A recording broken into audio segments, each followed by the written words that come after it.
Oke. Jadi pemberian penghargaan ya, baik bernuansa militer atau bernuansa kepahlawanan terhadap Prabowo Subianto yang diberikan oleh Joko Widodo, pertama jelas itu melanggar hukum. Kenapa? Tidak ada proses yang terbuka di situ. Apa dalil-dalil pemberian penghargaan itu, baik dalam konteks kemiliteran ataupun kepahlawanan? Karena yang kita tahu sampai detik ini ada fakta di mana Prabowo Subianto pernah diberhentikan melalui dinas kemiliteran berdasarkan pemeriksaan di DKP, Dewan Kehormatan Perwira.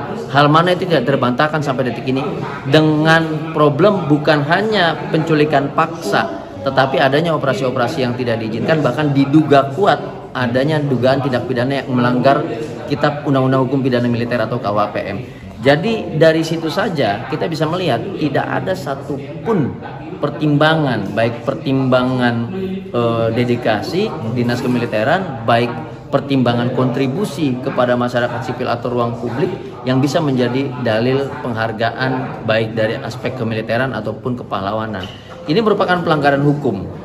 Pemberian penghargaan itu tentu diikuti dengan hak-hak atau fasilitas-fasilitas tertentu yang diterbitkan oleh negara dengan menggunakan mekanisme ketatanegaraan dan keadministrasian negara kita yang juga berdampak pada anggaran. Sederhananya saja, misalnya dalam hal pemberiannya pasti ada seremoni, dalam hal seremoni pasti ada anggaran yang dikeluarkan di sana. Jadi saya pikir ini bukan hanya tindakan yang melanggar hukum, tapi sebuah tindakan yang koruptif yang ditunjukkan oleh Presiden Joko Widodo hanya demi kepentingan politik. Kenapa demikian? Kami tidak melihat ada kepentingan publik di sana, tidak bisa melihat ada kepentingan hukum dan kepentingan kepahlawanan di sana.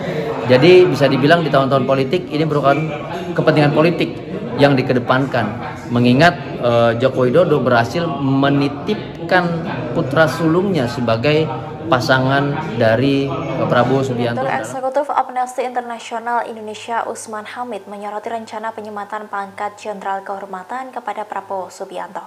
Ia menyebut bahwa pemberian pangkat itu tidak akan diterima sebagai alasan pencucian dosa di masa lalu sang Menteri Pertahanan. Dikutip dari Kompas.com, hal ini disampaikan oleh Usman Hamid pada Selasa 27 Februari 2023. Menurutnya, Presiden Jokowi mungkin tidak akan terhalang secara politik untuk melakukan keputusan tersebut. Namun dari segi moral dan etika, menurut Usman menjadi keputusan yang problematis. Usman menyebut bahwa pemberian pangkat Jenderal Kehormatan itu tidak akan diterima sebagai alasan pencucian dosa untuk Prabowo. Ia menyinggung terkait kontroversi masa lalu Prabowo di karir militernya soal pelanggaran hak asasi manusia berat. Bahkan menurutnya secara hukum internasional, hak asasi manusia maupun hukum pidana internasional, keputusan tersebut tidak akan diterima. Ia juga menyebut impunitas tetap tidak boleh dibiarkan atau dinormalkan.